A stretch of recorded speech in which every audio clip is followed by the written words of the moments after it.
ও দাদা, এ কত গ্রামের শোল মাছের ওয়েট কতটা? 1 কিলো 1-200। দেখো 1 কিলো 1-200 শোল মাছ এখন কিন্তু পিস করবে। এখন এটা শোল মাছ নিয়ে নিয়েছি, চলো এখন গৌতমদার দিয়ে কিন্তু কাটিয়ে নেবো। তাহলে হচ্ছে এই যে আস্তে আস্তে আস্তে কাকু আস্তে আস্তে আস্তে কাকু, এইটাও শোল মাছ নিয়ে আসলাম, পিস করতে হবে কিন্তু। দেখো প্রথমে কিন্তু একটা মাছ কাটছে, তারপরে কিন্তু এখন সুন্দর করে পিস করে দেবে। দেখো পিস করো পিস করো। দারুণ মহাশোল নাকি?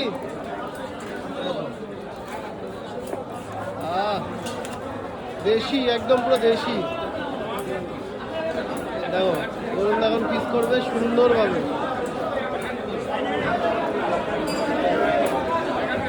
এটা কি তেল নাকি গো? তেল, আচ্ছা।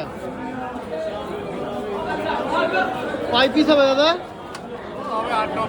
8-9 পিস হবে। চলো 1 পিস হলো, এটা হচ্ছে 2 piece,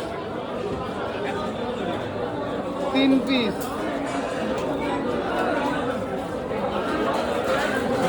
4 piece, 5 piece, 6 piece, 7 piece, 8 piece, 9 piece. দাদা 1 পিস বেশি হয়ে গেল। দারুণ দারুণ। চলো এবারে মাথাটা কিন্তু ছেড়ে হবে সুন্দর করে।